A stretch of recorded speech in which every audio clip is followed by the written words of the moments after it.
Certificate बनाते हैं, ऐसे लोगों को मौका नहीं मिलना चाहिए। और मैडम, मैं आपसे वादा कर रहा हूं, मैं इंशाअल्लाह ताला आप पर 420 का क्रिमिनल केस लगाऊंगा और आप पर केस चलेगा इंशाअल्लाह ताला। आप कोर्ट को जाओ, जो करते करो, आपका इख्तियार है। आप झूठ बोलकर, धोखा देकर सर्टिफिकेट हासिल किए, ये 420 का आईपीसी का केस लगेगा। इसीलिए घासी बाजार की आवाम से मैं अपील कर रहा हूं कि आप अपने वोट को जाये होने से बचाइए। ऐसे धोखेबाजों का साथ मत दीजिए जो झूठ की बुनियाद पर अपना सर्टिफिकेट बैकवर्ड क्लास का बनाकर आपके दरमियान में आए तो गए और कोई खिदमत नहीं की, कोई घासी बाजार में डेवलपमेंट का काम नहीं किया।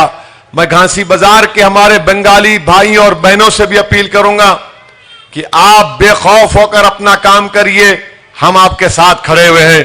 आधी रात को आप हमको बुलाइए, हम आपके साथ कंधे से कंधा मिलाकर खड़े रहेंगे।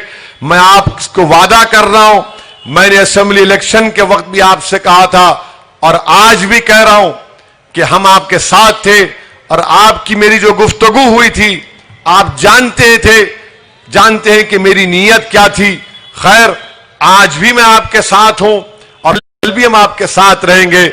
मोहम्मद गौस घासी बाजार के लिए एक बेहतरीन उम्मीदवार है और मुझे यकीन है कि घासी बाजार की आवाम, घासी बाजार के राय दहिंदगान मोहम्मद गौस को कामयाब करेंगे।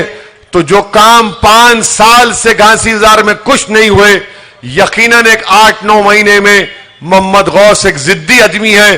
बाज वक्त उनकी जिद उनको इधर उधर लेके जाती, मगर जिद्दी आदमी है, वो बराबर काम करेंगे। अपना आदमी है, बोल सकते भाई, कोई बात नहीं। तो आपसे अपील कर रहा हूं कि मोहम्मद गौस को कामयाब करिए और पतंग का निशान पर, अब के इलेक्शन में इलेक्ट्रॉनिक वोटिंग मशीन नहीं है, अब के बैलेट पेपर है।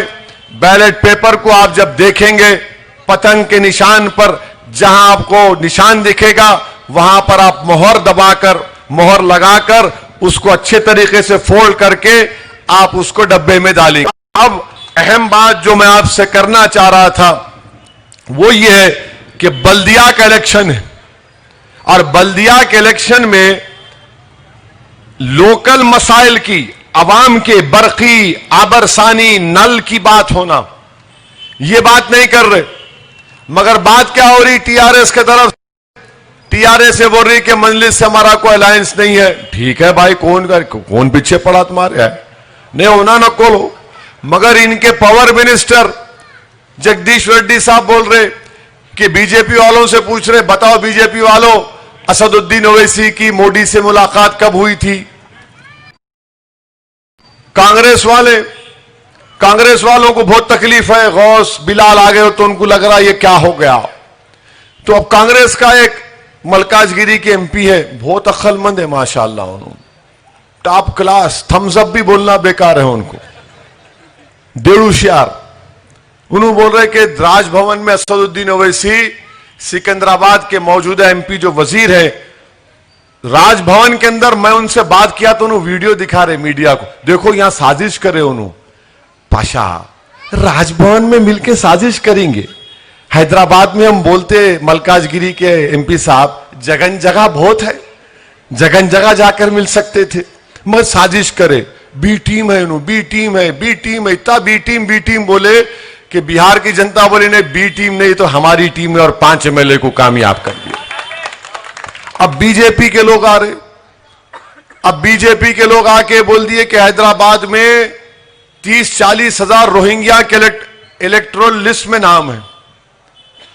प्रकाश जावड़ेकर वजीर इत्तलात, मरकजी वजीर बोल दिए कि कांग्रेस को वोट देना मजलिस को वोट देने के बराबर है, टीआरएस को वोट देना मजलिस को वोट देने के बराबर है। कोई ये बोल रहा कि असदुद्दीन ओवैसी जिना हो गए, कोई ये बोल रहा कि इनको वोट देना मुल्क के मुफाद में नहीं है। यानी पूरों की गुफ्तगू का आगाज, महवर और मरकज जो मजलिस इत्तेहादुल मुस्लिमीन, यानी शुरू होती मजलिस से गुफ्तगू और खत्म होती है आपके दूल्हे भाई असदुद्दीन ओवैसी पर।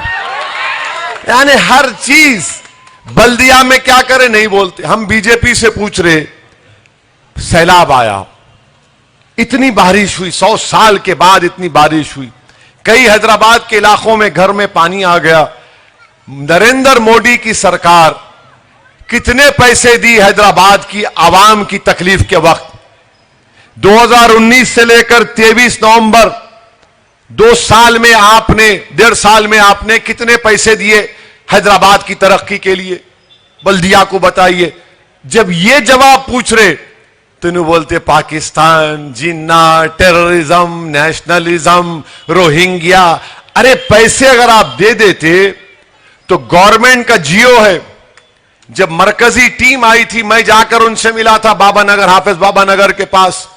मैंने मरकजी टीम से कहा कि गवर्नमेंट का जियो है, अगर गवर्नमेंट ऑफ इंडिया पैसे देती है तो जिस किसी के घर में पानी आता है और पानी से डैमेज होता है, ये जो 10,000 रुपये आपको मिले ना, अगर मोदी की हुकूमत पैसे देती तो हैदराबाद की आवाम को 10,000 के बजाय 80,000 से 1 लाख रुपए मिलते थे।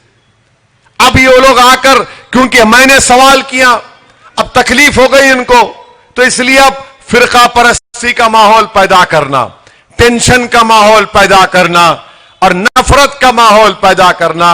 हैदराबाद की आवाम 6.5 साल से, जब से तेलंगाना बना, वो देख रही है कि शहर हैदराबाद में अमन रहा, शहर हैदराबाद में कोई फसाद नहीं हुआ। हां, चुटपुट वाकयात हुए, मगर आप और हमने मिलकर उसको वहीं का वहीं कंट्रोल किया। यकीनन काबिल मुबारकबाद है शहर हैदराबाद की आवाम, जिन्होंने हैदराबाद के अमन को बरकरार रखा।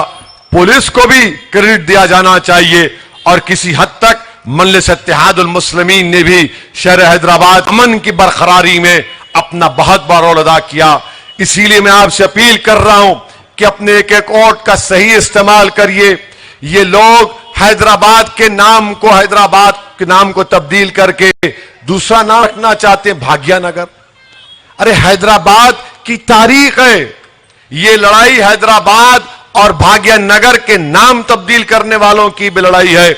इसीलिए मैं आपसे अपील कर रहा हूं कि इस शहर की खूबसूरती, इस शहर की तहजीब को, इस शहर के तमद्दुन को, इस शहर की तारीख को हमको और आपको मिलकर जिंदा रखना है। और इस शहर की तारीख, ज़मीन में जो खुशबू है वो ये है कि हम क्या बोलते, अरे मियां जो गंडीपेट का पानी पिया यहां का हो गया। तो ये हैदराबाद की खूबसूरती है। हमारे बंगाली भाई बहन हैं, अल्हम्दुलिल्लाह इन्होंने हैदराबाद को अपना वतन मान लिया, हम इनका वेलकम करते हैं। इस चीज को हमको समझना है और इसी चीज की बुनियाद पर मैं आपसे अपील कर रहा हूं कि अपना एक वोट 1 तारीख के दिन मंजलिस के उम्मीदवार मोहम्मद गौस को देकर आप इनको कामयाब और कामरान करिए। घासी बाजार में बहुत से डेवलपमेंट के काम करवाना है। घासी बाजार बहुत पीछे हो चुका है। यहां पर पानी का मसला है, यहां पर ड्रेनेज का मसला है, यहां पर स्ट्रीट लाइट का मसला है, यहां पर रोड वाइडनिंग का मसला है, यहां पर बहुत से मसाइल हैं। यहां पर गरीबों को तंग किया जाता है, यहां पर गरीबों को परेशान किया जाता है। इसीलिए हम आपसे अपील कर रहे हैं कि 1 तारीख के दिन अपना एक वोट मंजलिस के हक में इस्तेमाल करिए। आपकी पार्टी है, इसको आप मजबूत करिए और सही पोलिंग करवाइए। पोलिंग परसेंटेज बढ़ना चाहिए। नौजवानों से अपील कर रहा हूं कि पहले अपने घर के बुजुर्गों को, अपने अहलिया को, अपने भाइयों को लेकर पोलिंग कराइए और उसके बाद सबको तरगीब दीजिए कि अपने वोट का इस्तेमाल करें। यही चंद गुजारिशात मुझे आप तक पहुंचाना था। और कल इंशाअल्लाह ताला सुबह में 9 बजे से घासी बाजार डिवीजन का दौरा है, तो उसमें भी आपसे मुलाकात होगी। मुझे एक और जगह पर जाना है। मैं फिर से जनाब मोहम्मद गौस साहब का खैर मुकद्दम करता हूं और इंशाअल्लाह ताला मुझे पूरा यकीन है कि या तो मैं जब इस दुनिया से जाऊंगा तो मेरे जनाजे का सहारा गौस देगा, या अगर अल्लाह गौस को भिजाएगा तो हम उसके साथ जाएंगे। अब हमको मिल के रहने का वक्त है मेरे भाई। मुल्क के हालात आप देख रहे हैं, किस तरीके से नफरत की दीवारों को खड़ा किया जा रहा है। हमको अपने छोटे छोटे इख्तलाफात को बालाए ताक करके इज्तिमाई तौर पर उठकर अपने मफादात की हिफाजत करना है। शुक्रिया बहुत बहुत। अस्सलाम वालेकुम व रहमतुल्लाह।